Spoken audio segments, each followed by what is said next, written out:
Pangilang palugit na ba ang binigay ko sa inyo? Ngayon, kung hindi pa rin kayo makakapagbayad, kukunin ko lahat ng paninda nyo. Kunin na lahat yan. Lagot na. Nandyan na naman si Andrea. Hindi niya ako pwedeng makita. Wala pa akong pambayad sa kanya. Sa susunod na mangungutang kayo, siguraduhin nyo munang may pambayad kayo. Ang lakas-lakas mangutang at mga akong magbabayad, pero pag sinil na, puro paawa. Ay, nako! Sisa, eto na yung mga gulay na... Oh, ayos ka lang? Anong ginagawa mo dyan? Shh! Hindi ako pwedeng makita ni Andrea. Ha? Bakit naman? Bakit hindi ka niya pwedeng makita? Basta... Hindi na kailangan. Nakita na kita, Aling Sisa. Ano na ho? Anong petsa na ho? Kailan nyo balak magbayad? O baka gusto mong matulad ka kay Mang Andres, ha? Na hanggang ngayon, hindi pa rin makabangon mula sa ginawa ng mga tauhan ko sa kanya. Andrea, magandang umaga sa'yo. Magiging maganda lang ang umaga ko kung magsisibayad na kayong lahat. Inis na hinampas ni Andrea ang lamesang pinagpapatungan ng mga paninda. Dahilan upang mahulog ang ilang gulay na nakapatong doon. Kita niya sa mga mata ni Aling Sisa ang pagkainis na siya rin mabilis na pag-ugong ng mga bulong-bulungan pero hindi na niya yon binigyan pansin. Ma'am Andrea, hindi niyo naman ho kailangang hampasin ang lamesa. Ay, oo nga po, ma'am. Huminahon lang ho kayo. Huminahon? Bakit? May pambayad na ba yan, ha? Wala. Wala pa ho. Kita nyo na? Tapos gusto nyo akong huminahon? Pasensya na ho, pero matumal talaga ang kita nitong mga nakaraang linggo. Wala pa talaga akong maibabayad ngayon, pero... Tama na! Ayoko nang marinig ang mga palusot mo. Nangako ka sa akin, di ba? Babayaran mo ako ngayon. Kaya nasa na? Ay, mawalang galang na ho, Ma'am Andrea. Magkano ho ba ang utang ng kapatid ko? Ako na lang ho muna mag-aabono. Hindi na. Kuya, utang ko to kaya ako dapat ang magbabayad. May pamilya ka rin kailangang pakainin. Ayos lang. Magkano ba? 1,000. 1,000 ho? Teka, bakit 1,000 na? 500 piso lang ang utang ko, hindi ba? Oo, 500 piso lang ang inutang mo. Pero tumataas ang interes niyan sa paglipas ng mga araw na pinagtataguan mo ko. Kita ni Andrea ang pagpupuyos ng galit sa mukha ni Aling Sisa. Nanilisik ang mga mata nito at nanginginig ang labi. Muling umugong ang mga bulong-bulungan. Kesyo nagkamali raw si Andrea ng kinalaban. Mapaklas ang natawa at natigilan nang saglit na pumula ang mga mata ni Aling Sisa. Ano yung nakita ko? May samaligno ba siya? O guni-guni ko lang yung biglang pagpula at pagkislap ng mga mata niya. Pasensya na ho kayo sa kapatid ko, ma'am. Nagkasakit ho kasi ang anak niya. Kaya yung perang dapat pambayad sa inyo, nagastos na pambili ng gamot. Hindi. Siguradong guni-guni ko lang yun. Malamang tinatakot lang nila ako. Diyan kayo nagkakamali. Ha! Napakasakiti naman ho yata ng anak nyo, Aling Sisa. Sisa, kumalma ka. Maraming tao sa paligid. Ayaw mo naman sigurong maging tampulan na naman ang usap-usapan, hindi ba? Eto, tanggapin niyo muna itong 300 piso. 300 piso? At anong gagawin ko rito? 1,000 ang utang ng kapatid mo. Sabi ni, walang pambayad ang mga to kaya dinadaan na lang ako sa paninindak. Kakaiba na talaga ang mundo. Ma'am, baka pwede hong hulugan ko muna. Paunang bayad lang ho muna yung 300. Magbabayad din ho kami agad. Sige, tatanggapin ko ang 300 pisong paunang bayad nyo. Pero... Naku, salamat ho, Ma'am Andrea. Hindi naman ho pala totoong mabagsik kayo eh. Sisa, magpasalamat ka. Bilis. Salamat ho. Hindi pa nga ako tapos. Pero, kukunin ko ang mga paninda nyo. Ho? Lito, kunin lahat ng mga gulay na nakalatag dyan. Teka lang ho. Kung kukunin niyo ho ang mga paninda ko, paano na ako makakapagbayad niyan sa inyo? Oo nga po, Ma'am Andrea. Wala Hindi. Sandali, teka lang. Huwag ang mga paninda ko. Parang awa nyo na, nakikiusap ako. Ano bang tinutunga-tunga nga nyo dyan? Lito, kunin nyo na! Sandali lang sabi! Mariing napalunok si Andrea nang biglang sumigaw si Aling Sisa. Aminado siyang kinilabutan sa sigaw nitong parang kayang manlamon ng kaluluwa. Ngunit hindi siya natilaga. Agad niyang sinenyasan ang dalawa niyang tauhan pero mabilis din siyang napaatras nang walang kahirap-hirap na itinulak ni Aling Sisa ang lamesa at tumalsik ang dalawa niyang tauhan.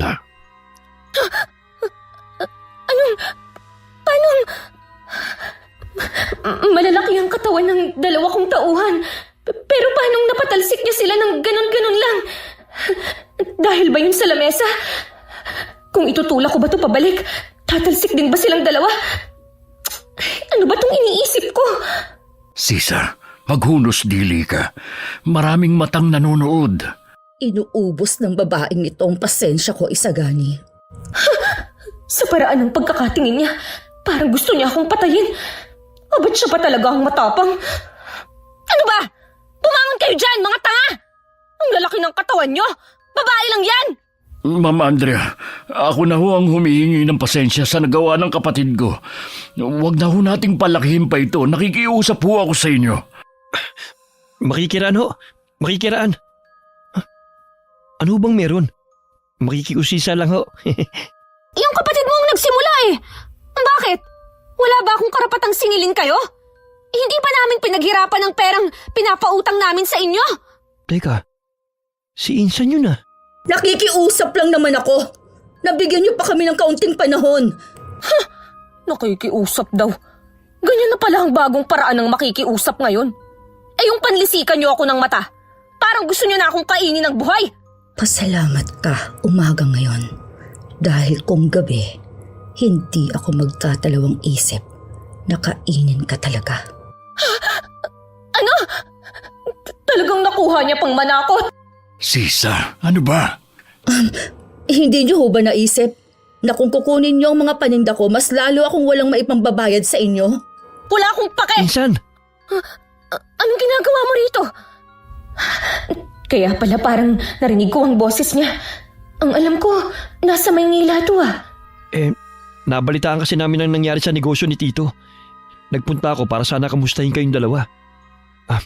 Pasensya na ho kayo sa pinsan ko At bakit ka nang hihingi ng pasensya sa mga yan? Ayos naman kami ng papa. Insan, hindi sa gusto ko makialam Pero may punto naman si Aling Sisa. Paano ka nga naman nila mababayaran kung kukunin mo mga... Hindi ka pa nangingialam sa lagay na yan Kanino ka ba talaga kampi dito Sino bang pinsan mo rito? Ako o sila? Insan, nakakaya na kasi. Skandalo na tong ginagawa mo Iskandalo? Ako pa? Insan, natatakot lang naman ako para sa'yo. Paano kung pagkaisa ka ng mga tao rito sa baryo? Kahit pa sabihin natin may mga kasama kang tauhan, mas marami pa rin sila. Isa pa, hindi ko na gusto yung bulong-bulungan nila tungkol sa'yo. Anong bulong-bulungan? Tsaka, anong gusto mong gawin ko? Magpakabait ako sa kanila? Para gawin ulit nila sa akin ang ginawa nila noon kay Mama? Si Mama na walang ibang ginawa kundi magpakita ng kabutihan at malasakit sa kanila? Naintindihan ko kaya ka nagkakaganyan dahil sa galit. Pero Insan... Tama na. Itong tatandaan nyo Babalik ako. Sisingilin ko ulit kayo. Lito, ikaw na ang bahalang maningil itong iba pang mga nasa listahan. Kapag hindi nagbayad, alam nyo na ang gagawin. Tara na. Puisit. Ang aga-aga Pinapainit nila ang ulo ko. Pasensya na ho kayo sa pinsan ko Kong! Lintik na to. Pinsan ko ba talaga to? Pasensya na ho ulit. Araw-araw, parating ganun nagsisimula ang umaga ni Andrea. Iikot siya sa buong baryo para maningil ng utang. At kapag hindi nakapagbayad, ay walang awa niyang kukunin ng mga paninda o alagang hayop nito. Kaya naman naglalakad pa lamang siya sa kalsada, ay nagtatago na kagad lahat ng taong madadaanan niya. Ano nangyari? Dahil mo pa'y may nakakahawang sakit kung pagtaguan ka nila. Teka, Insan, hintay! Ano ba, Kong? Ang aga-aga Kita mo ng bad trip yung tao, di ba? Nakisawsaw ka pa kanina. Pasensya na. Saan ka ba kasi pupunta? Sa impyerno. Ano, sama ka? Insan naman eh. Saan nga? Sa sementeryo. Magpapalamig ng ulo. Sama ako. Dalawin na rin natin si tita. Huwag ka nang sumama. Gusto kong mapag-isa. Sige na naman, Insan. Minsan na nga lang tayo magkasama eh. Bahala ka sa buhay mo. Bakit ka pala umuwi dito sa atin? Kagaya ng sinabi ko kanina, nabalitaan ko kasi yung nangyari sa negosyo nyo. Insan, ayos lang ba talaga kayo? Para kasing mas lumalala ang pakikitungo ng mga taga-baryo sa inyo eh. Huwag ka nang magtaka. Simula nung mamatay si Mama, ganyan na sila. Parang mga walang utang na loob. Kawawa naman si Insan. Ano ba talaga nangyari kay tita? Tanging si Tito lang kasi nakakalam ng dahilan ng pagkamatay ni tita. Kaso tulala naman siya at hindi makausap. Kaya naiintindihan ko kung bakit ganyan lang umasta si Andrea. Pwede ba? Huwag mo nga akong tingnan na parang nakakaawa akong bata. Pasensya na. Tahimik silang nagpatuloy sa paglalakada. Sa bawat hakbanga ay ramdam niya mga matang nakasilip at nakamasid sa kanila. Hindi naman buong baryong may utang sa pamilya nila. Ngunit hindi pa rin niya maunawaan kung bakit lahat ay tila umiiwas. Pinili na lamang niyang huwag pansinin ang mga ito. Pagkarating nila sa sementeryo. Insan, may babae sa punto ni tita.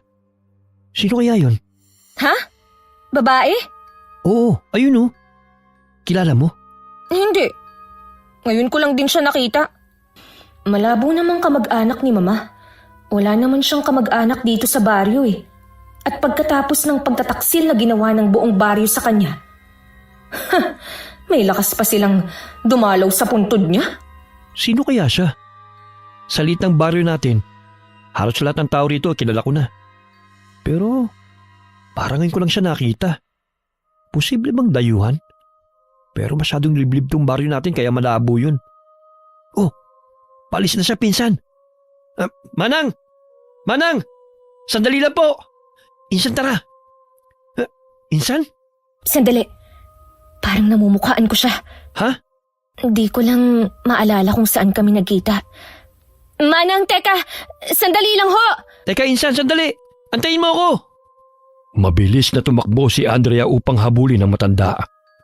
Sa tansya niya ay lagpas 50 na ang edad nito.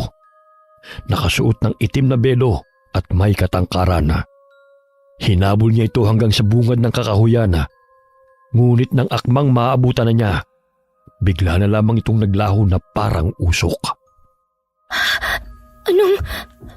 namamalikmata lang ba ako? Bakit na tumigil? Asa na siya? Naging... usok. Ha? Nakita ko. Bigla siyang naging usok at nawala. Ha? Insan, huwag ka namang magbiro ng ganyan. Nasa gubat tayo. Huwag ka namang manakot. Seryoso, nandito siya kanina. Hahawakan ko na sana ang balikat niya. Tapos, bigla siyang naging puting usok at nawala. Ha? Puro na lang ba ha ang sasabihin mo? Kasi Insan, parang ang labo naman nun eh. Biglang naging usok, tapos naglaho. Ano yun? Magic? Seryoso nga ako. Mukha ba akong nagbibiro? O guni-guni ko lang yun. Naging usok? Naglaho? Ha? Insan, hindi kaya... Hindi kaya ano? Hindi kaya engkanto yun? Engkanto? Bakit naman dadalawin ng engkanto ang puntod ng nanay ko? Oo nga no. Pero kasi wala namang taong biglang nagiging uso at naglalaho eh. Baka naman guni-guni mo lang yun. Ewan, hindi ko alam. Tara na nga. Pero asa na kaya yung matanda? Bigla siyang kinilabutan sa isipin na baka hindi nga tao ang nakita nila kanina. Ngunit ipinagkibit balikat na lamang niya yon. Lumapit siya sa puntod ng kanyang ina. Ngunit natigilan ng mapansin ang kakaibang bulaklak. Pilak ang mga talulot nito. Mabango. Ngunit taglay ang isang halimuyak na mahirap ipaliwanag. Anong klaseng bulaklak naman to? Insan, ano yan? Ang ganda naman yan. Teka, O bakit? masama ang kutob ko dyan eh. Sabi kasi nila, kapag may bulaklak na ganyan, Yung pilak ang talulot, hindi raw basta tanim ng tao yan. Madalas daw, regalo yan ng mga hindi tiga rito. Regalo? Teka, anong ibig mong sabihin sa hindi taga rito? Di tiga rito. Ibig sabihin nun, hindi tao. Minsan, ewan ko ha. Pero kung tutungang biglang naglaho yung babae kanina, baka nga hindi siya tao. At siya lang naman ang posibleng nag-iwan yan. Dahil siya lang naman ang naabutan natin dito, di ba? Sa bagay, may punto ka. Pero bakit parang pamilyar sa akin ang bulaklak na to? Akin na, Insan. Ako na magtatapon. Ha? Sige. Nag-aalangan mana. Iniabot niya kay Kong ang bulaklak. Sinundan niya ito ng tingin at pinanood habang inililibing ni Kong ang bulaklak sa may di kalayuan. Nagtataka man kung bakit yun inilibing ni Kong. Hinayaan na lamang niya ito at muling ibinaling ang tingin sa puntod ng ina. Mama, sino ho yung babaeng dumalaw sa inyo kanina? Ano ho ba siya? Kilala niyo ho ba siya? Napakarami ko hong gustong itanong sa inyo. Gaya na lang kung ano ba talagang nangyari noon. Puro malabong alaala lang ho kasi ang meron ako eh. At ang katotohanan, wala man lang ginawa ang buong baryo para tulungan kayo. Bigla na lang silang nanahimik pagkatapos ng lahat ng tulong na ibinigay niyo sa kanila. Sana lang pwede kong tanungin ang papa. Pero kahit tanungin ko siya, hindi niya rin naman ako masasagot. Kumusta na pala si Tito? Ganun pa rin. Tulala at hindi makausap. Sabi ng doktor, severe psychological shock daw. Nagpa-treatment si Papa, pero parang wala pa ring pagbabago. Sabi ng doktor, kailangan lang talaga ng oras. At siya lang din ang makakatulong sa sarili niyang paggaling. Kinalulungkot kong marinig yan, Insan. Kaya nga kung hindi mo ko masisisi kung bakit matigas pa rin ang puso ko sa mga taga-baryo. Dahil wala man lang silang ginawa noon para tulungan ng mama. Sa tuwing nakikita ko yung mahabang listahan ng mga taong may utang sa pamilya namin, mas lalo lang akong naiinis sa kanila. Iiyak mo lang yan, Insan. Nandito lang ako. Alam mo, malaking pasasalamat ko kay Tita. Kasi kung hindi dahil sa kanya, hindi ako makakapagtapos ng pag-aaral. Baka isang hamak na magsasaka pa rin kami. Isang magsasakang walang sariling lupa. At pasensya ka na rin ha.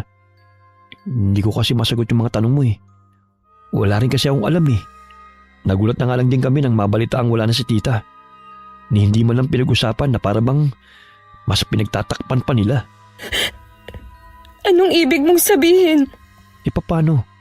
Kung hindi pa kayo nagpadala ng sulat sa akin sa Maynila, hindi ko pa malalaman. Tapos nang umuwi rin ako rito ng isang buwan, ang dami na nagbago. Hindi na gaya nun na kapag naglalakad ako sa kalsada, maraming bumabati sa akin. Ngayon kasi parang iniiwasan na rin nila ako. Akala ko, ako lang, dahil mabagsik akong maningil. Pero baka rin dahil lang din doon, Insan. Ba natatakot lang talaga sa iyo mga tao? Hindi ko alam. Pero pakiramdam ko, may alam silang hindi ko alam. Kaya mas lalo akong naiinis. Ano naman kaya yun? Yun ang aalamin ko. Insan, hapon na rin pala. Uwi na tayo. Mabuti pa nga. Habang naglalakad, hindi niya maiwasang balikan ang mga nangyari kanina. Hindi niya may paliwanag, pero pakiramdam niya konektado ang lahat ng yun sa kanyang ina. Pagdaan nila sa bahay ni Aling Sisa, napansin niya ang pamilyar na bulto ng tao. Hindi niya alam kung bakit, pero mas lalo siyang kinilabutan. Umalis ka na at wag ka na magpapakita ulit. Dahil kung hindi... Anong gagawin mo? Baka nakakalimutan mo lahat ng meron ka. Sa akin nang galing. Bakit ka huminto? Teka, bahay to nila Aling Sisa. Huwag mong sabihin, balak mo pa siyang singilin ngayon. Insan naman, anong oras na? Aray! Shh! Huwag kang maingay dyan. Dito tayo, bilis. Aray, bakit ba? Ayun oh, hindi ba parang pamilyar yung matanda? Saan? Alin? Ayun, yung kausap ni Aling Sisa, di ba? May kausap ba siya? Bakit? Insan, bakit ganun? Yung kausap ni Aling Sisa. Oo nga. Pamilyar siya, di ba? Hindi. Insan, yung kausap niya. Tingnan mo.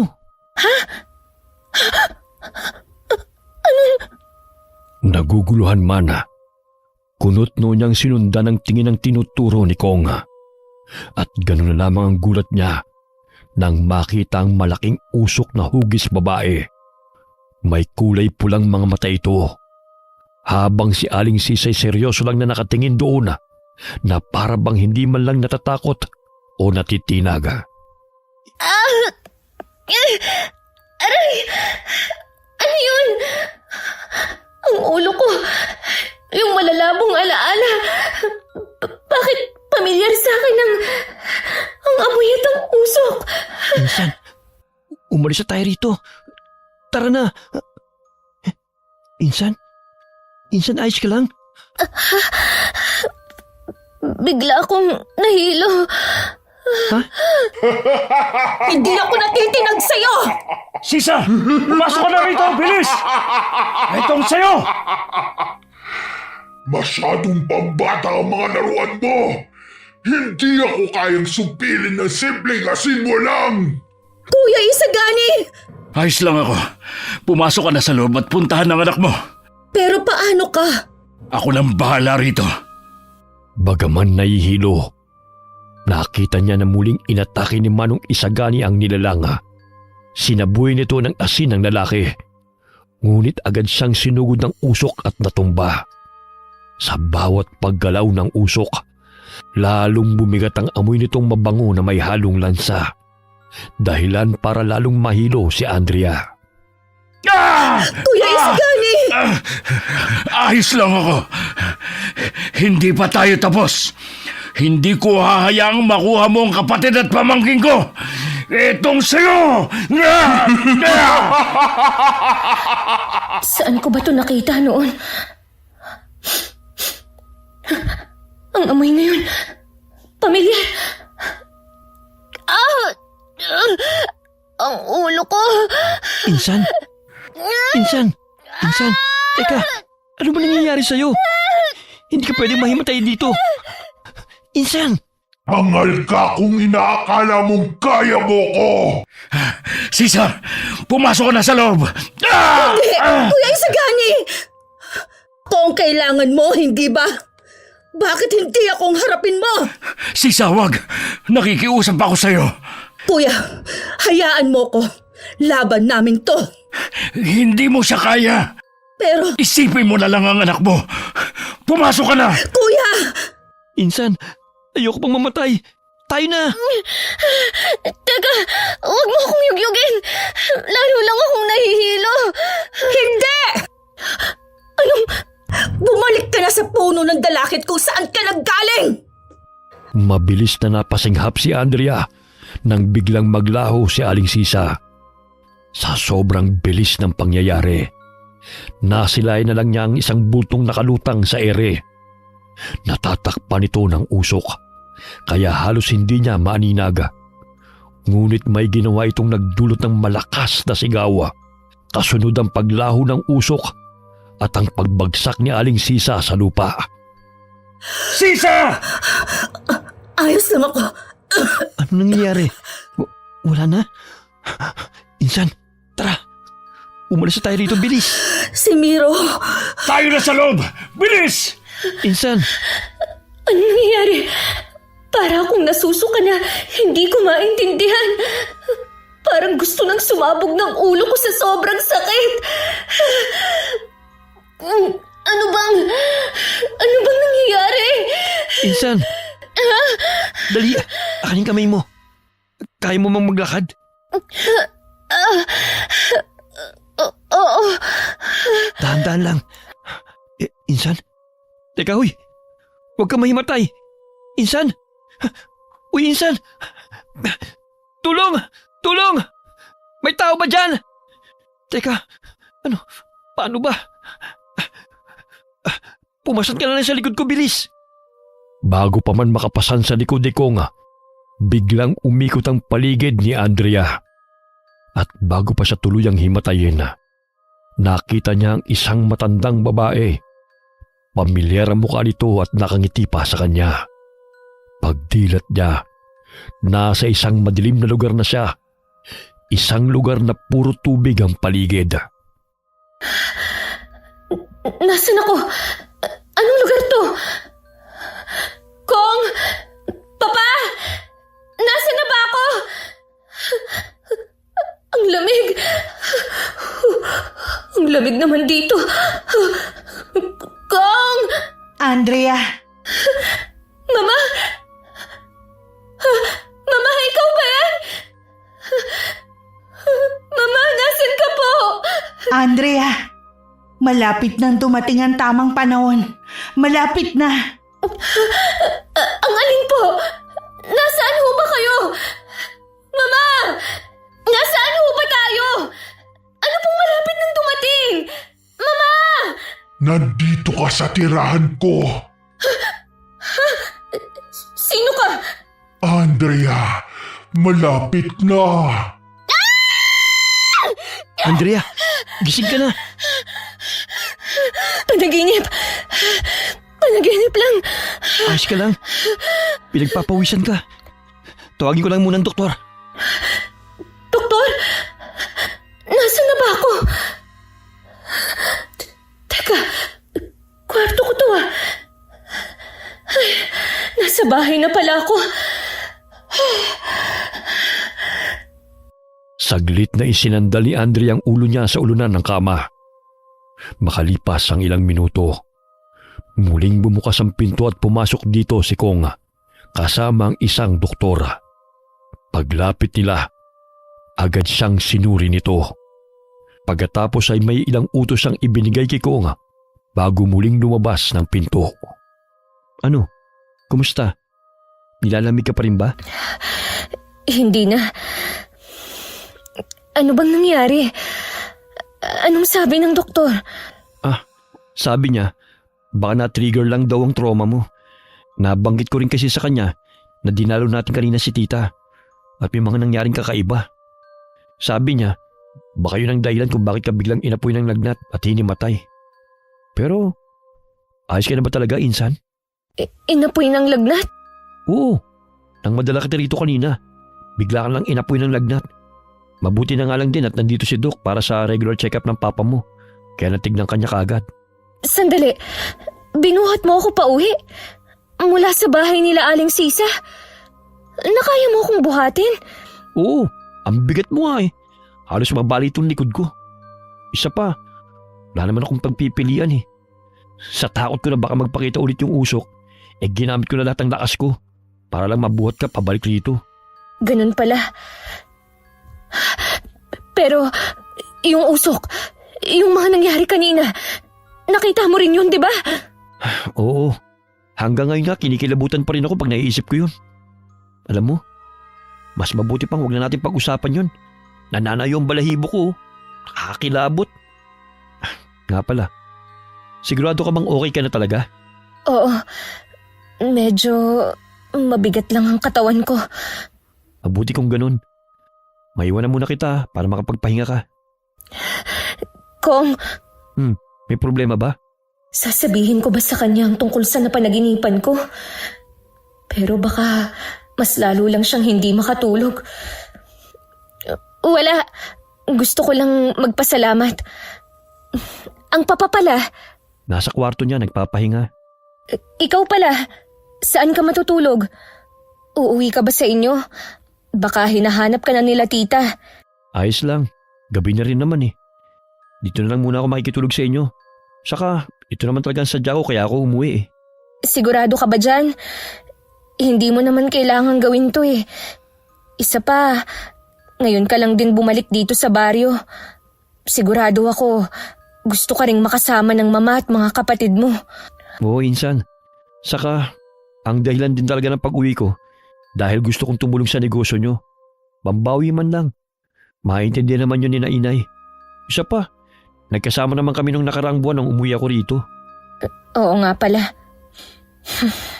Sige, meron namang guest room dyan eh. Doon ka na lang muna. Ay, insan, hinandaan pala kita ng lugaw. Ayan medyo malamig na nga lang. Sige kung ako na ang bahala dyan. Kainin mo bago ka matulog. Oo, sige na. Gusto ko na ring magpahinga. Sigurado ako. Nakita ko na yung bagay na yun noon.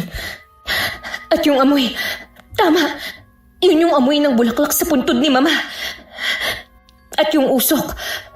Nung naging usok yung matanda. Ganon din yun. Magkaparehas. Hindi kaya... Siya rin yun. Pero sino ba talaga siya? Ang ulo ko.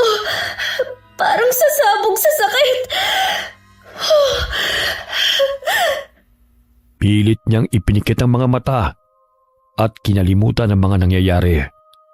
At marahil dahil sa matinding pagod, mabilis siyang nakatulog.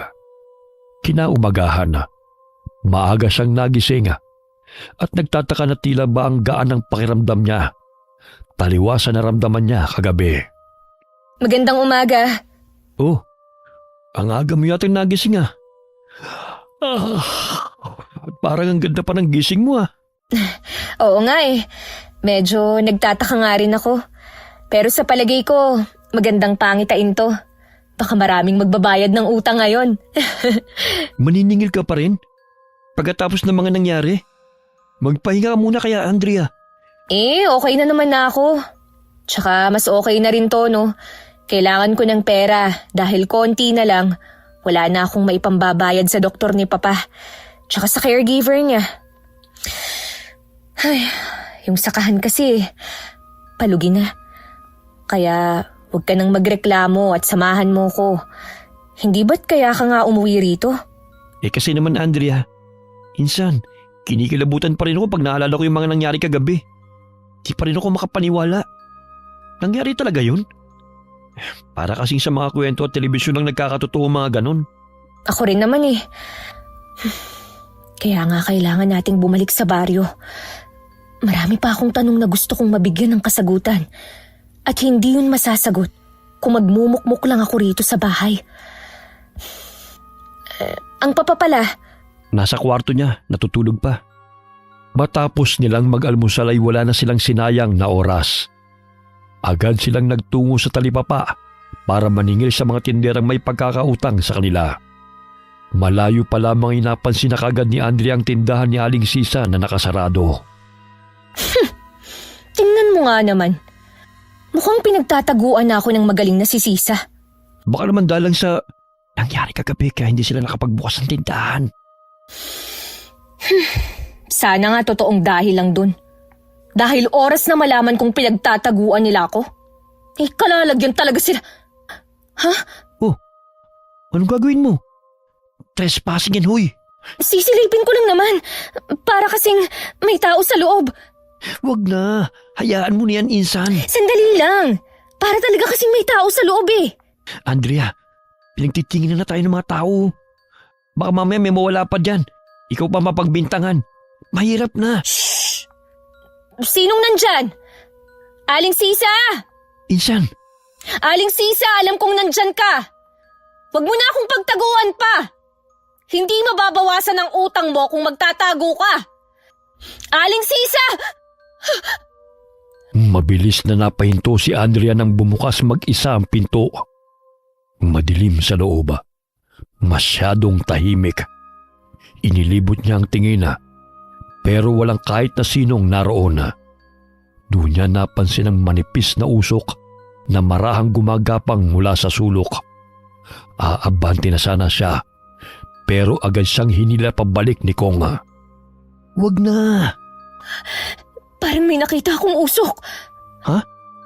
Insan naman eh. Huwag kang manakot ng ganyan. Baka guni-guni mo lang yun. Tara na. Tingin ko naman walang tao talaga dyan. Baka nakalimutan lang isara. Baka nga guni-guni ko lang. nakita talaga ako eh. Si Aling Salazar. Hindi ba't may utang din yun sa'yo? Oo. Tara na nga.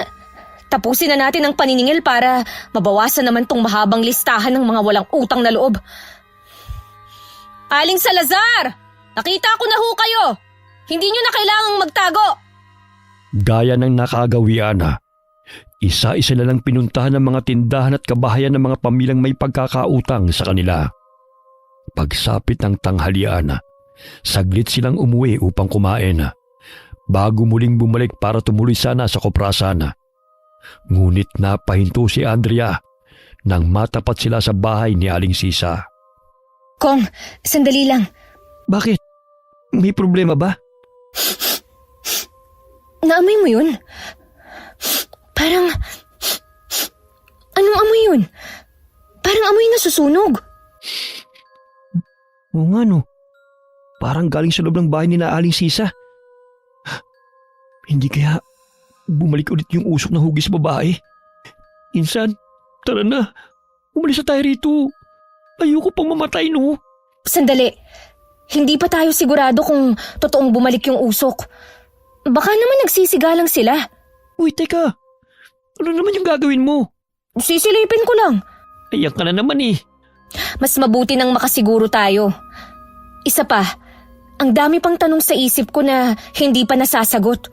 At malakas talaga ang pakiramdam ko na yung matandang kausap ni Aling Sisa kahapon ng hapon at yung matandang nakita natin sa puntod ni Mama na naging usok ay iisa lang. May kausap ba talaga matanda si Aling Sisa kahapon? Yung usok na hugis babae lang kasing nakita ko eh. Oo, at sa palagay ko, siya rin yung usok. Sandali lang, Insan. Hindi ba trespassing tong gagawin natin? Wala naman tayong gagawing masama eh. Sisilipin lang naman natin. Tsaka mahirap na. Ano, baka mamaya may sunog na pala. Teka nga, ikaw ba talaga yan? Totoo ba yan ha? May pakialam ka kina Aling Sisa? Ayos ka lang ba? Tingin ko, may sakit ka ba? Ano ba? Ayos lang ako. At anong nag-aalala ako sa kanila? Nag-aalala ako sa utang nila. Aba, sino na ang magbabayad nun kung may mangyayaring masama sa kanila, di ba? Sayang din yun, no? Iba ka talaga, Insan. Huwag ka nang maingay dyan. Ano bang sinusunog nila? Bakit sobrang nakakasulasok naman ang amoy? Insan, ako natatakot dito sa gagawin natin eh. Daig pa natin ang espiya. Shh! Huwag kang maingay. Tingin ko, doon nang gagaling ang amoy. Tara, dito tayo. Hoy, Andrea, Insan, susuong ka talaga dyan? Para ka namang tiktik niyan eh. Sira? Tik-tik? Sa silong? Pwede sigbin. Shh! Huwag ka namang maingay. Sinong nariyan? Ang ingay mo kasi. Lagot talaga tayo nito. Shh! Meow! Meow! Seryoso ka ba? Shh! Baka pusa lang yon, huwag mo na lang pansinin. Paano na ngayon, Kuya Isagani? Ano nang gagawin natin? Para namang hindi bumubuti ang lagay ng anak ko. Baka dapat ipatingin na natin siya sa doktor. Hindi na tumatalab sa kanya itong mga halamang gamot ko eh. Wala akong makita. Kainis naman na usok na to. Ang hapdi sa mata. Insan, umalis na tayo rito. Bago pa may makakita sa atin. Insan, tara na. Huwag kang magulo. Doktor, hindi doktor ang kailangan ng anak ko, Kuya Isagani. At isa pa, wala nga akong pera pambili ng ulam. Tapos yung tindahan pa. Sampain nawa! Wala na ba talagang natita ng kahit kaunting awa sa Andrea na yon? Talagang nilimas nila yung tindahan. Ano raw? Abay, sira ulo pala tong Aling Sisa na to eh. Nilimas? Ako? Wala nga akong ginawa. Hindi nga ako naningil sa kanya ngayong araw. Shh! Insan, baka marinig ka. Ay, nakakatiyak ka ba na siya nga may gawa? Masamang mambintang, Sisa. Yun ang sinabi ng mga tao sa talipapa. Bakit naman sila magsisinungaling? Isa pa, siya lang naman ang pwedeng gumawa nun. Kong, tigilan mo ko. Susugurin ko tong aling sisa na to. Sana ginawa ko na lang. Ako rin naman palang mapagbibintangan. O at least, totoo. Kumita pa ako. Pero oo nga no. Bakit di ko naisip gawin yun? Wala na tayong magagawa pa ron. Ang mahalaga sa ngayon, ang anak mo. Hindi pwedeng magpatuloy siyang ganyan. Kailangan nating gumawa ng paraan. Ano yun? Napatid ako. Pasensya na. Aray. Shh! Kuya, hindi kaya bumalik na ulit siya? Ano nang gagawin natin? Nagbalik? Sinong nagbalik? Ang matanda kaya ang tinutukoy niya? Insan, tignan mo. Mabilis na napukaw ang atensyon ni Andrea. Sinundan niya ng tingin ang tinuturo ni Konga. At doon sa maliit na siwang sa may sahig, sa itaas nakita nila ang anak ni Aling Sisa na nangangayayat. Nanlalaki at nangingitim ang mga mata. Puro galos ang katawan at kung titignan ay parabang wala na itong buhay. Buhay pa kaya siya? Hindi ko alam. Pero parang hindi na yata humihinga. Insan, natatakot na talaga ako rito sa ginagawa natin. Saka malapit na magdilim mo. Tara na. Bago pa bumalik yung kung ano man yun. Magpakalalaki ka nga. Huwag kang tuwag. Okay, sige. Aamin na ako. Bakla ako. Pwede na ba? Tara na. Seryoso ba? Biro lang. Malamang. Pero para umalis na tayo, oo, totoo. Puro ka naman kalokohan. Aray! Shh! Kunin mo ang banal na asin sa kwarto. Bilis! Pati na rin yung buntot pagi. Tignan natin kung may magawa pa yan lecheng dalakit nun na yan. Maswerte siya nung una at hindi tayo nakapaghanda. Ito na, kuya. Maganda ka dahil nararamdaman ko na ang presensya niya. Kuya, paano kung maulit ang nangyari noon? Paano kung... Huwag kang mag-isip ng ganyan, Sisa. Hindi mangyayari sa'yo nangyari noon kay Ma'am Almia. Almia? Insan, tama ba yung narinig ko? Si Tita Almia? Ang mama mo? Kung ganun, may alam nga sila sa nangyari kay Mama noon. At posible rin talagang konektado ang matandang yun sa nangyari kay Mama. Insan, Ano ba yun? yung usok. Biglang napalingon si Andrea. Mula sa silong na kanilang pinagtataguan, nakita nilang usok na unti-unting gumagapang. Dahan-dahan itong naiipon sa iisang lugar hanggang sa mabuang hugis ng isang tao. Saglit na kuminang ang mapulang mga mata nito bago tuluyang naging normal ang itsura. Sinasabi ko na nga ba, siya yung nakita natin sa puntod ni Mama. Siya nga yun, Insan. Pero, paano... Hoy, ano naman ba? Saan na naman pupunta? Eh di tatanungin ko siya. Tatanungin ko siya kung anong ginagawa niya sa puntod ni Mama. Kung anong alam niya. At kung sino ba siya. Napapaliw ka na ba? Lalapitan mo talaga? Baka may maisama ka pa niya sa mundo niya. Sige, ikaw rin. Pero kung baka matulungan niya akong maalala ulit yung mga nangyari noon kay Mama. Baka may alam siya. Hindi mo ba nakita yung ginawa niya kay Aling Sisa at Manong Isagani? Insan naman, mag-isip ka naman. Paano na si Tito, ha? Sige, paano ng papa mo kung pati ikaw mawala sa kanya? Mag-isip ka nga. Huwag kang padalos-dalos. Anong gusto mong... Ano yun? Si Aling Sisa, Insan. Umalis tayo rito. Halika na. Hindi. Hindi ako aalis hanggat hindi nasasagot lahat ng tanong ko. Ano ba? Huwag nang matigas ang ulo mo. Halika na. Hindi mo naiintindihan eh. Ang daya lang kasi na para bang lahat sila may alam. Pero ako, wala. Kong, wala kang alam sa hirap na pinagdaanan ko nung mamatay si Mama. Simula nun, nagkandaleche-leche na lahat. Ako ang sumalo noon lahat. Namatay si Mama. Nandun ako. Pero puro malalabong alaala lang ang meron ako. Si Papa, nakita mo naman yung lagay niya, di ba? Hindi ko nga siya makausap eh. Di wala akong mapaglabasan ng sama ng loob. Yung negosyo, ayun, nalulugi na. Yung mga taga-baryo, kung umakto sila parang walang nangyari, masisisi mo ba ako, ha? Kahit sa panaginip ko, hinahunting ako ng mga nangyari noon. Anong ibig mo sabihin? Kagabi lang, napanaginipan ko ulit si Mama. Pero iba sa pagkakataong yun. Mas nakakatakot, mas nakakakilabot. Sabi niya, malapit na raw. Malapit na raw ang ano? Hindi ko alam. Tinanong ko siya pero... hindi ko alam kung...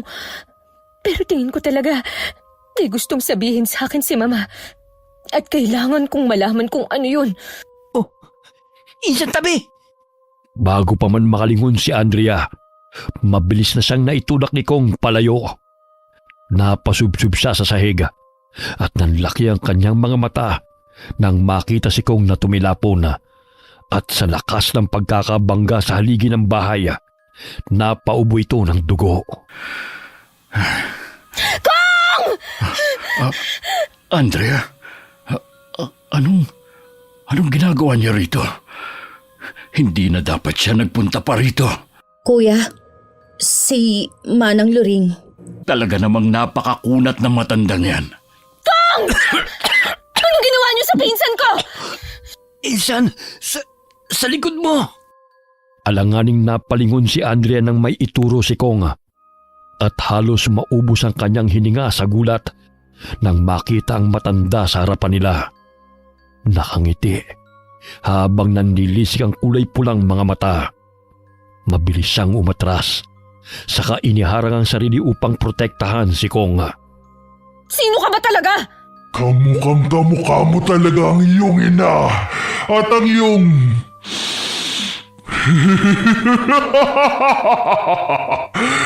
Taglay mo pa rin.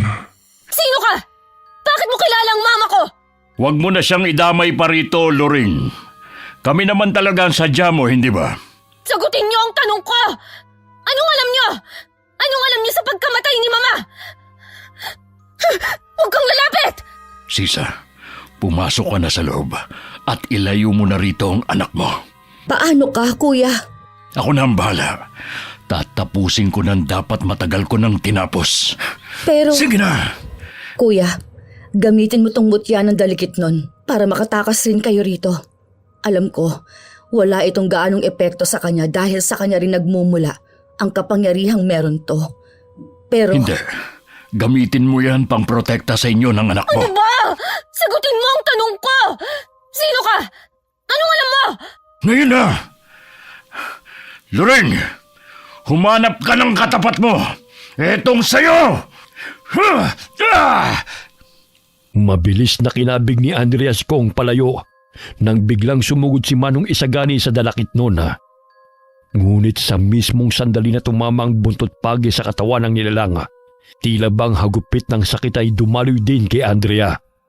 Dahilan para mapaluhod siya at mapasigaw sa sakit.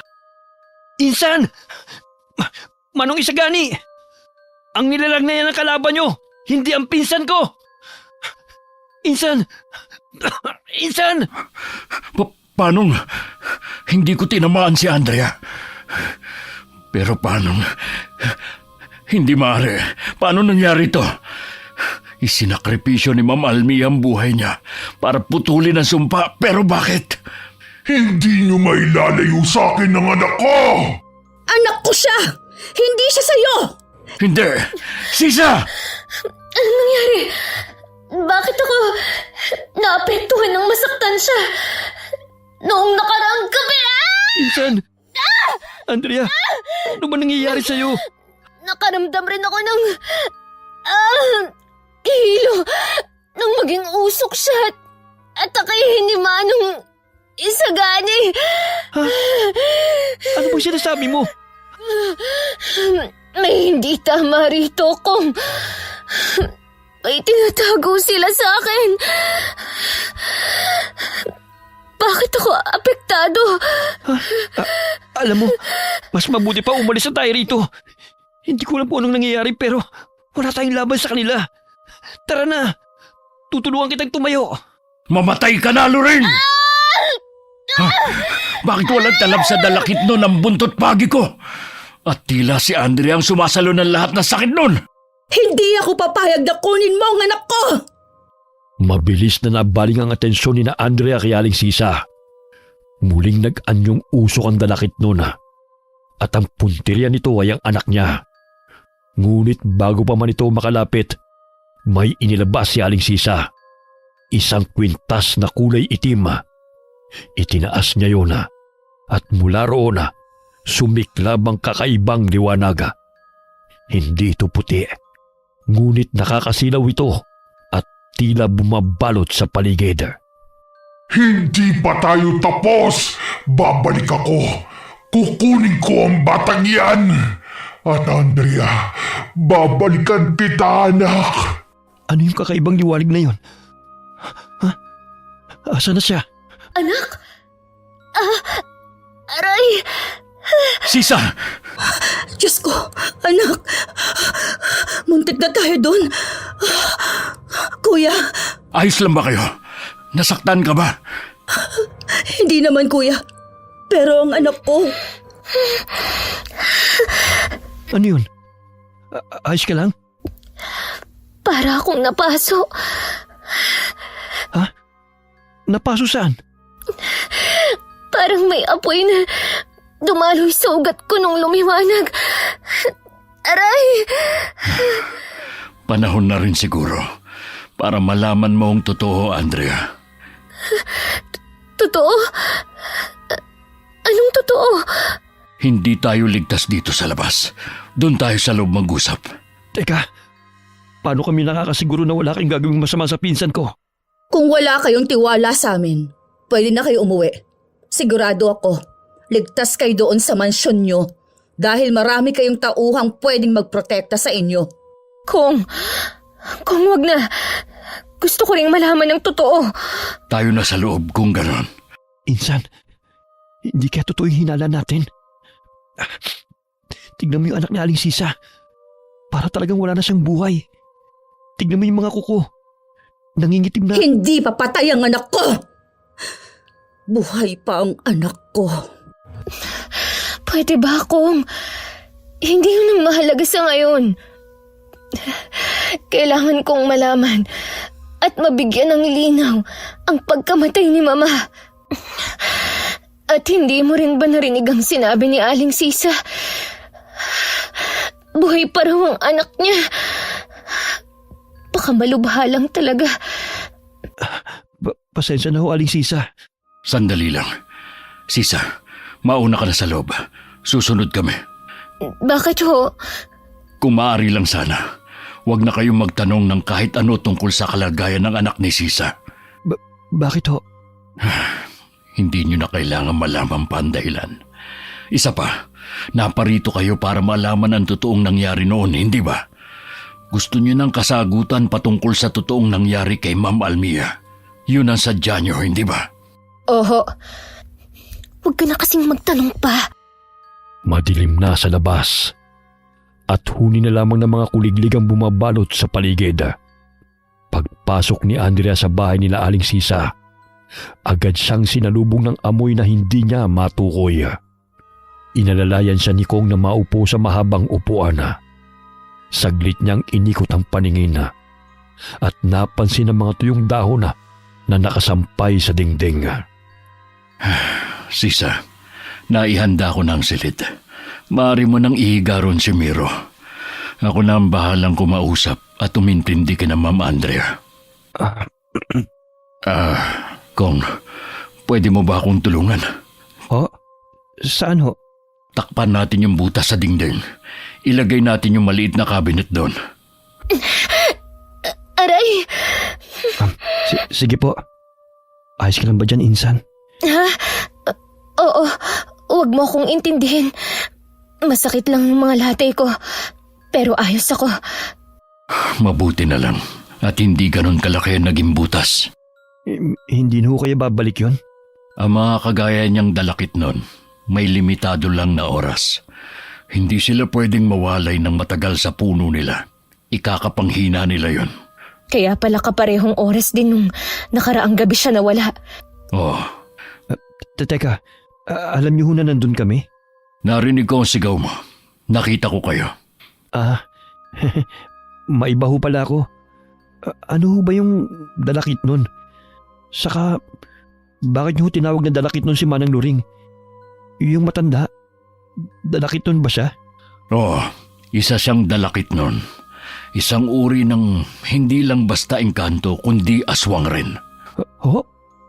Hindi lang engkanto, kundi aswang din? Totoo pala yun. Akala ko kwento-kwento lang yun ng mga matatanda. Totoo pala talagang merong engkantong aswang. Pero, anong pinagkaiba nun? Mas nakakatakot pala yun. Grabe. Oo nga, grabe. Kung kumuda ka riyan, para kang hindi tumama sa haligi at umubo ng dugo kanina.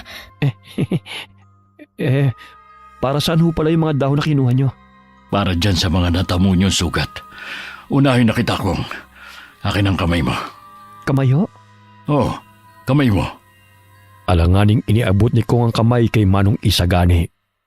Pagkaabot niya, agad itong pinulusuhan ng matanda. Habang si Andrea na may tahimik na nakamasid. Doon niya napansin ang liwanag na kumislap mula sa loob ng kwarto. Kagaya ng nakakasilaw na liwanag kanina bago tuluyang naglaho ang nilalanga. Bumalik pa siya. Aray. Dahan-dahan lang ho. Medyo masakit. Ayan, ayos na ba? Oo, ayan. Mas okay na ho. Sige, Mama Andrea. Kayo naman ho. Andrea? Insan. Oh, yung mga sugat at latay mo. Nawala. Bumalik siya. Bumalik ho siya, Manong Isagani. Nakita ko ulit yung liwanag kagaya nung bago siya nawala. Ha? Sino? Yung dalakit nun? Yung matanda? Hindi siya nagbalik. Ganon. Ano yung nakita ko? Ang nakita mong liwanag na galing sa loob ng kwarto ay ang liwanag na nagmumula sa mutya ng puno ng dalakit o ang mutya ng dalakit nun. Pero, bakit yung mga sugat niya nawala? Dahil ba sa liwanag? Oo nga, ang mga sugat ko wala na. Paano ho nangyari yun? Mabilis silang napatigil nang biglang bumukas ng marahasang pinto ng kwarto at lumabas doon si Aling Sisa na aligaga. Walang pasabi itong lumapit kay Andrea. Isa-isang sinuri ang mga braso niya na parabang may hinahanap. Saglit siyang natigilan. Saka pinukulan si Andrea ng masamang tingin. Baka sa kanyang mukha ang pagod. Pagkadismaya at desperasyon na. Asan na? Anong ginawa mo? Ho! Asan na? Anong ginawa mo? Bakit nawala ang mga latay at sugat mo? Bakit yung sa anak ko hindi? Bakit yung sa'yo naghilom? Aray! Aray ko! Aling Sisa! Nasasaktan ho ako! Anong ginawa mo? Paano naghihilom ang mga sugat mo? Sisa! Sisa, kumalma ka! Kuya! Oo nga ho, Aling Sisa. Kahit ho kami, hindi namin alam kung paano gumaling ang mga sugat niya. Kuya, bakit ganon? Bakit naghihilom ang mga sugat niya? Bakit si Miro hindi? Bakit? Hindi ko rin alam. Siguro dahil mas bata si Miro. Mas mahina ang katawan niya at At ano, kuya? At siguro dahil sa sakripisyong ginawa noon ni Ma'am Almia para kay Andrea. Siguro, hindi man tuluyang naputol ang sumpa pero nakatulong yon para hindi siya masyadong maapektuhan. Ibig mo bang sabihin, kailangan ko ring isakripisyo ang buhay ko para kay Miro? Humiling ako ng anak para may makasama ako. Tapos ngayon, kailangan kong mamatay para mabuhay siya. Asan ang hustisya doon, kuya? Paano mabubuhay ang anak ko pag nawala ako? Kuya, sinabi mo hindi ako magagaya kay Ma'am Almia. Pero bakit lumalabas na kailangan ko rin magsakripisyo? Sisa, huminahon ka lang. Huminahon? Paano kung hihinahon? Hindi ako pwedeng mamatay. Hindi pwede. Doon na lang ho muna kami sa kusina ni Insan, Manong Isagani. Tara na, Insan. Mabilis na hinila ni Kong si Andrea palabas ng kusina. Naguguluhan mana. Nagpatianod na lamang siya. Mula sa loob, maririnig pa rin ang hagulgol ni Aling Sisa. Walang nagsasalita sa kanilang dalawa, na parabang pati ang gabi nakikiramay sa bigat ng kanilang dinanas. Ilang minuto pa, tumahimik na rin sa loob. Tumahimik na, Insan. Nakatulog na si Sisa. Pwede na kayong pumasok. Alam ko kung sinabi niyo na huwag na kaming magtatanong ng kahit ano tungkol sa anak ni Aling Sisa. Pero ano ho ba talagang nangyari sa anak niya? Nang mamatay ang mama mo, naroon ako.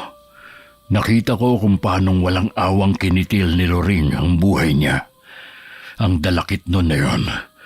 Siya ang nagbigay ng swerte at yaman sa pamilya niyo. Ngunit siya rin ang bumawi nun nang bawiin niya ang buhay ng mama mo.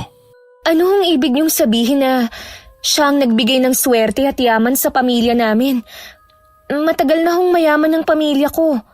Totoo, ngunit hindi nalalayo sa sitwasyon niyo ngayon. Nalulugi na ang negosyo ng pamilya niyo noon. Ngunit dahil sa pagkagiliw ng dalakit noon kay Ma'am Almia, yon ang dahilan, kaya muli yung lumago. Totoong mabuti ang mama mo, Andrea. Hindi siya maramot at napakamapagbigay, ngunit nagkamali siya ng kinaibigan. At sa paghahangad niya ng anak, nakipagkasundo siya sa kaibigan niyang si Loring, na isa palang dalakit noon. Nang dahil sa kasunduan, kaya siya namatay? Gusto kong sabihin ganun niya. Ngunit ang totoo, dahil yun sa pagmamahal niya sa'yo. Sa akin? Ikaw ang gustong kapalit ni Loring sa lahat ng ibinigay niyang tulong sa iyong ina. Ilang dekada na rin ang lumipas na magsimula magkaroon ng taggutom rito sa baryo. Bata pa ako noon. Yun ang unang araw na nagparamdam sa amin ang dalakit noon. Ayon sa sabi-sabi, mayroon daw isang taong nakagambala sa kanya kaya ito nanalanta. Maraming namatay mula sa tagutom. Kasama na ron ang mga magulang ko na siyang nagtulak sa akin para maging kasapi sa isang samahan kontra sa nilalang na kung tawagin nila ay dalakit noon. Kami ang tumugis kay Manang Loring. At noong araw na namatay ang iyong ina, akala namin natapos na rin namin siya. Pero hindi pa pala. At ngayon, mukhang nagsisimula na siya. Ganun pala ang nangyari. Pero bakit ito itinago ng buong baryo kay Insan ng totoong nangyari? Bakit walang kumalat na usap-usapan tungkol doon? Dahil yun ang pakiusap ng kanyang ina bago siya tuluyang namatay. Ginamit din niya ang lahat ng nalalaman niya para burahin ang mga alaala ni Andrea. Ang mga alaala ko? Mas minabuti na rin ang ating kapitan na siyang pinuno ng aming samahan na ilihim ang nangyari para na rin sa kapakanan ng lahat at sa pakiusap ng iyong ina, Andrea. Natakot din ang mga taga-baryo kaya mas minabuti nilang umiwas sa'yo. Yung mga sugat niya ho, hindi naman siya tinamaan ng buntot pagi niyo ha. Pero bigla siyang nagkaroon ng latay. Saka bigla na rin naghilom. Marahil bunga yun ng kasunduan, kaya may pagkakakabit din siya kay Loring.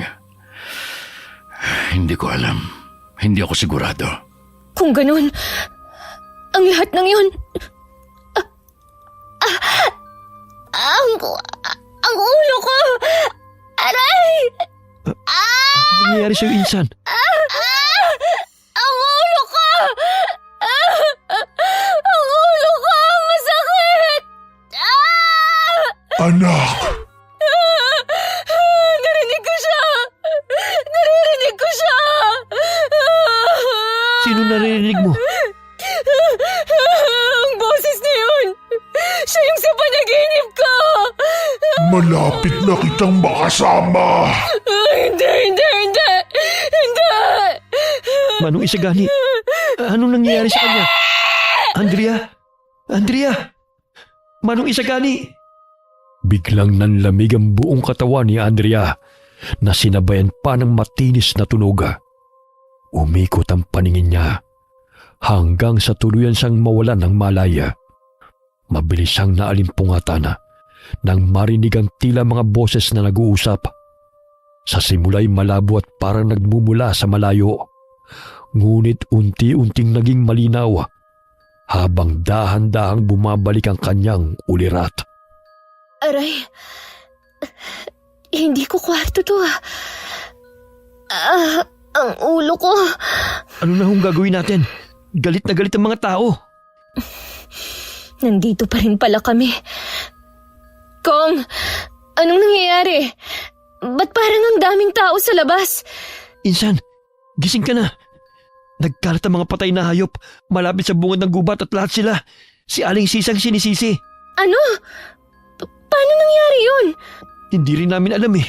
Saka, bakit si Aling Sisa ang sinisisi nila sa pagkamatay ng mga hayop? Kailangan nating makaalis dito nang hindi nahahalata ng mga tao sa labas. Paano? Pwede tayong dumaan sa gilid ng bahay. Pero saan ho tayo dadaan palabas? Makikita pa rin nila tayo. Sa silong, may pintuan sa sahig doon sa kwarto. Pwede tayong dumaan doon.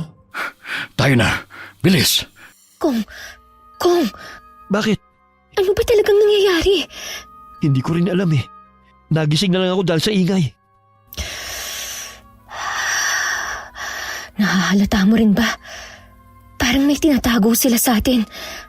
Pansin ko kasing kanina pa nila iniiwasan ng mga tanong ko eh. Pansin ko nga rin, Insan. Kayong dalawa. Tayo na. Oo.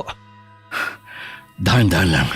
Saka huwag kayong maingay para hindi nila tayo mahalata. Nagkatinginan saglit sina Andrea at Konga bago sumunod kay Manong Isagani. Pagkababa nila sa silong, mabilis silang lumusot sa gilid ng bahay. Tumawid sa mga halamanan at dumiretso sa gubat. Mabuti na lamang at walang nakapansin sa kanila. Ngunit habang naglalakad ay tumambad sa kanilang mga patay na ibon at may ilang mga patay na baboy ramo. Diyos ko, ano ba yan? Sigurado ko, hindi tao may gawa nito. Hindi ho kaya ang dalakit no ng may gawa? Posible. Pero bakit kay Aling Sisa sinisisi? Kuya, saan na tayo pupunta ngayon? Iniiwasan talaga nilang tanong mo, Insan. Pwede kayong tumuloy sa amin pansamantala. Mas ligtas tayo ron kesa sa kagubatan. Hindi na. Kuya, baka pwede tayong tumuloy sa inyo. Delikado. Kung doon kayo pupunta, hindi malabong makasalubong ninyo sila. Pero kung sa bahay namin tayo pupunta, pwede tayong dumaan sa kagubatan. Lusot ng niyugan. May daan doon papunta sa amin. Mas malayo ang daan pero mas ligtas.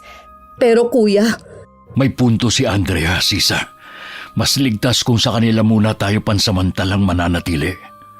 Kung ganoon, dito ho ang daan. Naunang naglakad si Andrea. Paminsan-minsan ay nililingon niya ang mga kasama niya sa kanyang likuran.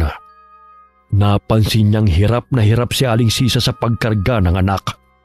Sa tansya niya ay nasa 4 na taong gulang pa lamang ito. Ngunit ang ipinagtataka niya ay payat naman ang bata. Pero parang hirap na hirap si Aling Sisa na buhatin ito. kanina pa tayo naglalakad. Malayo pa ba tayo? Konting tiis na lang ho. At ayun, natatanong ko ng bahay nila, Insan. Pansin kong nahihirapan na ho kayo, Aling Sisa. Gusto niyo ho bang magpahinga muna? Ay, hindi na. Kaya ko pa. Bilisan na lang natin na makapagpahinga na tayong lahat. Ayan, konti na lang. Malapit na ho tayo. Tuloy kayo. Ate Maya!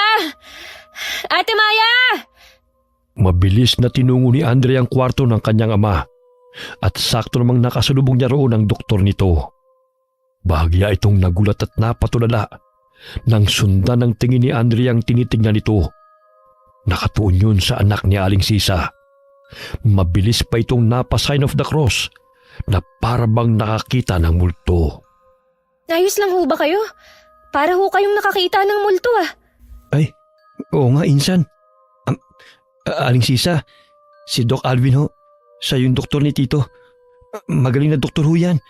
Baka, huwag niyo sanang mamasamain. Pwede niyong ipatingin sa kanyang anak niya. Hindi!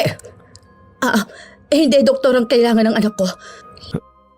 Kayo, bakit nagagalit ka agad? Nasaan ho pala ang papa? Nasa kwarto niya ho ba? Kong, pupuntahan ko lang ang papa ah. Ikaw na lang munang bahala sa kanila. Sige, insan.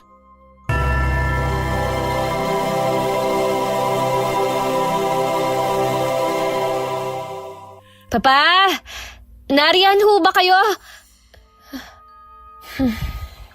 Tinitingnan nyo na naman ho pala ang litrato ni Mama. Ang bigat ho siguro para sa inyo, ano?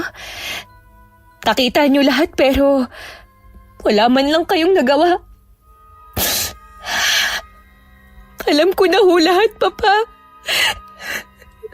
Unti-unti na rin hong bumabalik ang mga alaala ko. Patawad ho ah. Kung ako pa ang naging dahilan ng pagkawala ni Mama. Huwag ho kayong mag-alala. Pagbabayarin ko ang lintik na luring na yun sa ginawa niya sa pamilya natin. Maiwan ko ho muna kayo. Babalik ho ako. Kong, may nangyari ba? Insan, tama nga ako. Ano? Tama saan? Ano kasi? Paano ko ba sasabihin to?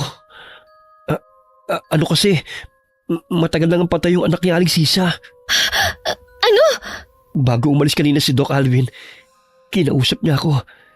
Sabi niya sa akin na kahit hindi niya pulsuhan yung bata, sigurado raw siya na matagal na itong walang buhay. Insan, tama ba itong ginawa natin?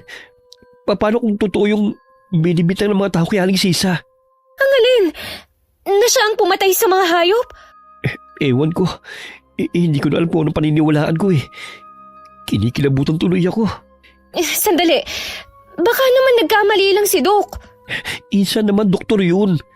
Ilang pasyente at bangkay nang nahawakan noon kaya imposible magkamali siya. Anong gagawin natin? Magpanggap ka na lang munang hindi mo alam ang totoo. Hahanap ako ng tiyempong makausap si Manong Isagani. Pakiramdam ko kasi may tinatago pa rin sila sa atin. Ano yun? Parang boses yun ni Ate Maya. Mabilis silang kumaripas ng takbo papuntang sala at doon nila nakita ang tagapag-alaga ng ama ni Andrea na siya ring katiwala kapag wala siya. Nanginginig ito sa takot habang nanlalaki ang mga mata na nakatitig sa anak ni Aling Sisa. Si Aling Sisa naman ay pilit itinatago ang anak habang mahigpit itong yakap-yakap. Hindi pa patay ang anak ko. Hindi siya patay. Ate Maya! Pagsabihan mo yung katulong mo, Andrea. Hindi ko gusto ang mga lumalabas sa bibig niya. Sige na, puntahan mo na muna dun si Papa. Pasensya ka na, Andrea. Pero mali yatang nagpunta pa kami rito. Sandali. Wala akong pakialam kung totoong buhay o patay ang anak ni Aling Sisa. Pero alam niyong pareho na kailangan natin ng isa't isa. Paano natin matatalo ang dalakit nun? Si Manang Luring. Hindi natin siya matatalo. Pero pwede natin siyang ikulong sa puno ng dalakit. Paano? Kailangan nating ibalik lahat ng bagay na nanggaling sa kanya at gamitin yon laban sa kanya. Kasama na dyan ang anak mo, Sisa. Ano? Isasakripisyo mo ang anak ko? Matagal na siyang patay, Sisa. Hindi. Hindi pa patay ang anak ko. Matagal na siyang patay, Sisa. Simula na magkasakit siya ng malubha, siya naging kapalit ng kapangyarihang hiniling mo sa puno ng dalakit. Hindi. Hindi. Hiniling ko kapangyarihang pagalingin ng anak ko. Iyon ang hiniling ko. Pero nagkamali ka na sinamba. Tama na, Sisa. Palayain mo na ang kaluluwa ng namayapa mong anak. Hindi! Hindi ko gagawin yun, kuya! Kailangan mong isaulin lahat para matapos na ito. Hindi pa naman huli ang lahat, Sisa. Pwede ka pang magsimula. Sigurado ako, kung nasaan man ngayon ang anak mo, masaya siya. Buhay pa ang anak ko. Buhay pa siya. Ito siya, oh. Buhay siya. Buhay siya, kuya! Tama na! Hindi ko po gustong putulin ang pag-uusap nyo. At naiintindihan kong hindi ito madali para sa inyo, Aling Sisa. Pero mas magiging mahirap to, hindi lang sa atin, kundi sa buong baryo na rin, pag hindi pa natin tinapos to. Naiintindihan? Naiintindihan mo? Bakit? Isa ka rin bang ina? Hindi po. Pero alam ko kung anong pakiramdam ng mawalan. Ako man ang nasa kalagayan nyo. Gagawin ko rin ang lahat para mabuhay ang mama ko. Hindi pa patay ang anak ko.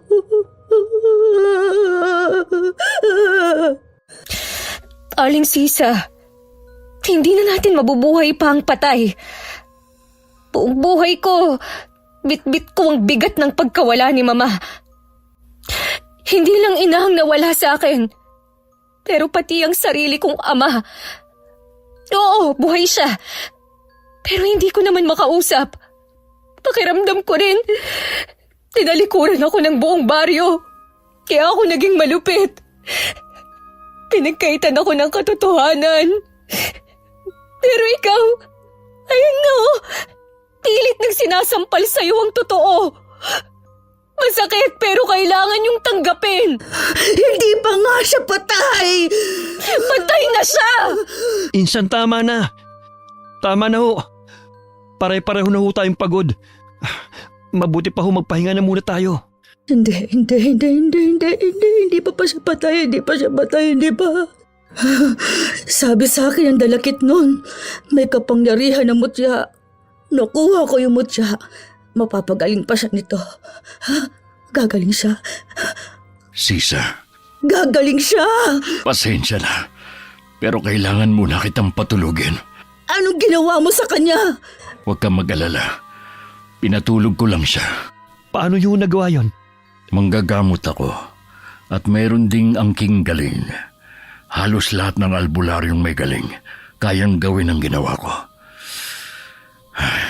Kailangan ko muna siyang patulugin.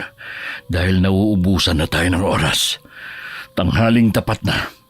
Sigurado ko, pagsapit ng gabi, babalik siya para kunin ang gusto niya. Ano ang gagawin natin? Sabi niyo kailangang ibalik sa kanya ang lahat? Ano yung ibabalik ni Andrea? Huwag niyo hong sabihin, kailangan kong mamatay. Sigurado akong may bagay na iniwan ng matandang yon sa iyong ina. Yon ang kailangan mong ibalik. Ano naman yun? Bagay? Ay, Insan, yung bulaklak sa punto ni tita. Oo nga! Pero nilibing mo yun sa simenteryo, di ba? Oo, Kailangan niyo makuha yon. Pero hindi ka pwedeng umalis ng bahay, Andrea. Delikado. kung ganun, ako na lang hong kukuha. Sige. Ito, dalhin mo yan para protektahan ang sarili mo. Ano naman ho ito? Mabisang pangontra yan. Humayo ka na. Ha? Ngayon na ho? Sabi ko nga ho eh. Mag-iingat ka ron ah. Andrea, pwede mo ba akong tulungan? Ikalat natin tong asin sa buong bahay niyo. Kailangan din natin magpausok ng insenso at kamangyan. Sige ho. Mabilis silang naglagay ng asin sa paligid. Ngunit bago pa man matapos, isang mahinang pag-ungulang nanggaling sa silid ng ama ni Andrea. Agad siyang tumakbo roon at nadatna ng ama sa balkonahe. Nanginginig, hirap na umuungol at nakatitig sa malayo na para bang may nakikitang nakakatakot. Papa! Papa! Anong nangyayari? Ate Maya! Ate Maya! Papa! Pwede ko ba siyang matingnan? Sige ho, hahanapin ko lang si Ate Maya. Sige. Ate Maya! Ate Maya! Asan na ba siya? Ang sabi ko, bantayan niya si Papa eh. Kumusta ho? Bakit bigla na lang siyang nangisay at umuungol? Hindi naman ho siya ganyan eh. Ngayon lang nangyari na nagkaganyan siya. Ay, ano bang nangyayari? Bakit naman ngayon pa, Papa? Saglit siyang natigilan sa kakalakad nang mapansin ang isang bulto ng tao mula sa malayo. Masyadong malayo para maaninag niya ito. Pero mabilis niyang nakumpirma kung sino yun nang bigla na lamang itong maging usok at maglaho. Mabilis na gumapang kay Andrea ang kaba. Nakita ko si Manong Loring. Manong Isagani, ipasok ko natin si Papa, dali! Sigurado ka ba sa nakita mo? Hindi ho ako pwedeng magkamali. Insan! Insan! Si Kong, bakit nagbalik na siya agad? Kong, anong nangyari? Nakuha mo ba? Bakit ang bilis mo? Yung mga tao! Ang dami nila! Hindi ko alam kung paano nila nalaman. Pero papunta na sila rito. Ano? Yung bulaklak, nakuha mo ba? Oo, ito. Tinakbo ko lang. Ay, hinihingal pa ako. Teka lang. Paano na ho ngayon? Ang bulaklak na yan. Hindi yan isang ordinaryong bulaklak lang. Yan na nga yun. Kailangan may pumigil sa mga tao. Kailangan natin magsagawa ng ritual. Alam ko na. Kong, hanapin mo si Lito at utusan mo ang iba pang tauhan natin para pigilan sila. Ako ulit? Oo, hanapin ko si Lito. Manong Isagani, saan ho natin isasagawa ang ritual? Sa mismong tirahan niya, sa puno ng dalakit. Puno ng dalakit? Pero malayo rito ang totoo niyang tirahan. Hindi tayo makakapunta ron. Alam ko na ho, may puno ng dalakit sa likod bahay namin. Katapat mismo yun ng kwarto ni Mama noon. Pero hindi na namin ginagamit ang kwarto na yun ngayon. Pwede na ho kaya doon? Oh, pwede na yun. Pero paano ho ang Papa? Ligtas ho ba siya rito? Insan! Natawag ko na sila. Ayun, tamang-tama. Kong, Ako na naman? bantayan mo muna ang Papa. Dalin natin siya sa sala. Samahan niyo rin si Sisa. Ilang minuto na lang ho. Lulubog na ang araw. Kailangan na nating bilisan. Kung ganon, ano pang hinihintay natin? Tayo na. Agad silang kumilos at nagtipon-tipon sa sala. Itinuloy nila ang paglalagay ng asin sa paligid. Nagpausok din sila ng insenso at kamangyan. At nang matapos, bit-bit ang anak ni Aling Sisa at ang mutya ng dalakit, ay mabilis nilang tinungo ang nasabing kwarto. Mula sa labas, kita na ang pagkulay kahel ng langit. Kita rin doon ang mayabong na puno ng dalakit. Nagiging kulay kahel na ang langit. Ano na hong gagawin? Susunugin natin ang katawan ni Miro kasama ng bulaklak. Ho!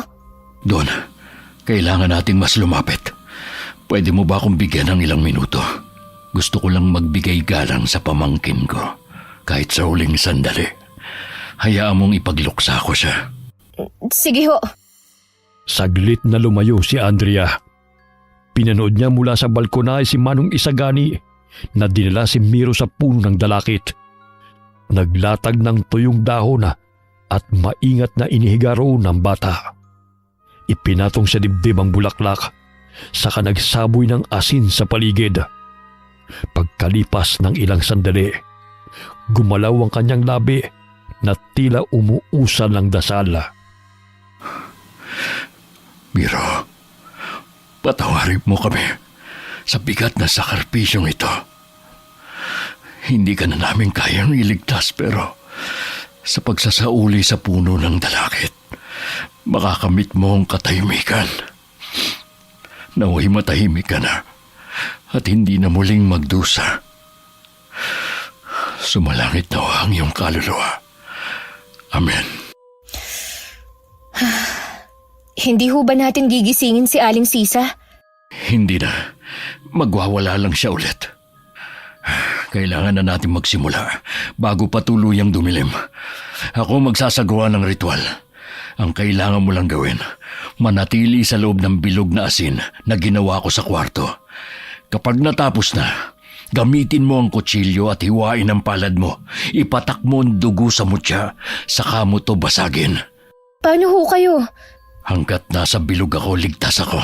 Isa pa, hanggat nasa akin tong buntot pagi, mapoprotektahan ko ang sarili ko. Magsimula na tayo. Agad na pumwesto si Andrea at sinunod ang bilin sa kanya. Habang si Manong Isagani sinimulan na ang ritual. Sa umpisa'y kalmado ang lahat. Hanggang sa unti-unting bumigat ang hangin. Nang akmang sisindihan na ni Manong Isagani ang mga dahon, biglang may gumapang na usok. Mabilis na naalerto si Andrea. Samantalang nanatiling kalmado si Manong Isagani. Narito na siya. Andrea, maghanda ka. Ano man ang marinig mo, baliwalain mo. Sigurado akong lilinlangin ka niya. Hindi ako natatakot kay Manang Luring. Kung nakuha mo na ng aking ina, pwes ngayon, hindi ka na magtatagumpay! Andrea, hindi mo ako kalaban. Nakalimutan mo na ba ang taong pinagkakatiwalaan mo ang tunay na pumatay kay Almia? Hindi! Nililinlang mo lang ako! Umalis ka sa ulo ko! Ayaw kitang marinig! Insan! Insan, ano nangyayari? Buksan mo ang pinto! Huwag mong iwan sila, Papa! Laban namin to! Anak! Andrea! Mama! Hindi! Hindi! Nililinlang mo lang ako! Labanan mo, Andrea! Malapit ko nang matapos ang ritual! Andrea, anak! Nasasaktan ako! Mama! Ngayon na! Hindi! Nagpakita ka ring hinayupa ka! Etong sa'yo! Andrea! Huwag kang magpapadaig sa mga naririnig mo! Nililinlang ka lang niya! Biglang natigilan si Andrea. Nagkulay pula ang kanyang mga mata, kasabay ng matinis at nakakangilong tunog. Para siyang nabibingi. Saan man siya tumingin, wala na siyang ibang nakikita kundi kulay pulang paligid. Maging si Manong Isagani ay nagbago ang anyo sa kanyang paningin. Hindi! Hindi ito totoo! Hindi! Hindi mo ako malilinlang! Sa akin ka nagmula, Andrea. Huwag mo nang labanan. Lalo ka lang masasaktan, anak. Hindi! Hindi mo ako anak! Andrea! Labanan mo! Tandaan mo ang mga biling ko sa'yo! Tama! Ang kutsilyo! Ang kutsilyo! Andrea! Manahimik ka! Katapusan mo na! Napahiyaw si Andrea sa sakit ng hiwain niya ang kanyang palada. Sinikap niyang pinatulong dugo sa kwintas na mutya. Pagkatapos ay winasak ito gamit ang kutsilyo. Napapikit siya nang biglang kumawala roon ng puting liwanag, kasabay ng pagbabalik ng mga naburang alaala niya. Mama! Andrea, tapos na! Insan, ano nangyari? Tapos na. Hindi niya na tayo muling gagambalain pa. Pero, nandyan po ang puno ng dalakit. Hindi ho ba natin susunugin yan? Hindi na kailangan. Sapat na ang ginawa natin upang panghabang buhay siyang ikulong. Mabuti naman ho kung ganon. Bigla silang natigilan nang marinig ang palahaw ni Aling Sisa. At nang puntahan nila ito, ay hindi na rin ito matigil pa sa pag-iyak habang pilit na inaabot ang kawalan. Sa palagay ko, nagkita na ulit sila ni Miro. Ayos ka lang, Insan. Naalala ko na lahat ko. Sa wakas, matatahimik na rin ang lahat ng namayapa. Pero, paano pala yung mga tao sa labas? Ako na ang bahala sa kanila. Matapos ang lahat ng pangyayari, unti-unting bumalik sa normal ang baryo. Hindi alam ni Andrea kung paano ipinaliwanag ni Manong Isagani sa mga tao ang kababalaghan. Ngunit basta na lamang naging maayos ang lahat, ang kanyang amay nagsimulang magpakita ng pagbabago. Hindi na lamang ito nakatulala, at bagamat hirap pa rin magsalita, mas nakakausap na ito ngayon. Nabawasan din ang takot ng mga taga-baryo kay Andrea, lalo na't nagpasa siyang hindi na singilin ng mga may utang sa kanila. Meron lamang siyang isang kondisyon, ang pagtulungan nilang ibangon muli ang mga sakahan mula sa pagkakalugi na siya namang malugod na sinang-ayunan ng lahat. Sa kabila ng mga bulong-bulungan, pinili ni Aling Sisa na lisanin na lamang ang baryo at magsimula ng panibagong buhay malayo sa masasakit na alaala. Samantala, si Manong Isagani nagbalik sa kanyang pamilya at muling nakipag-ugnayan sa dating samahan. Sila na ngayon ang nangangalaga sa buong baryo. Si Kong naman ay hindi na muling bumalik sa Maynila at mas piniling manatili roon. Sa huli, muling bumalik ang katahimikan sa baryo. Bagaman hindi kagad naghilom ang sugat mula sa nakaraan, natutunan naman nilang harapin ang takot at magtulungan upang muling bumangon at magsimula. Si Andrea, na minsang kinatatakutan, ay naging tanda ng pagbabago, na ang lakas ay hindi nasusukat sa kapangyarihan ng dugo o sumpa, kundi sa tapang na labanan ng kasinungalingan at piliing tumindig para sa iba. Okay, sana po nagustuhan niyo ang kwento natin ngayon. Shout out po tayo sa Servano family na taga Tobias Fournier Antique, from Rose Servano from Abu Dhabi, UAE. Hi kay Ruben Granad Redondo from Parañaque. Hi Enriquita Castre. Hi kay Eloisa Jane Galang from Batya, Bacoor, Bulacan. Hi kay June Mateo. Hi Sally Albino from Kawayan City, Isabela. Hi kay Rosalie Riambonanza from Saudi Arabia. Shout out sa Urbano Sisters kay Cynthia Mela, Betty Albay at Delia Baronia. Kamusta po kayo? Shout out sa Buendia family from Lucy Buendia ng Nueva Ecija. Kamusta po kayo?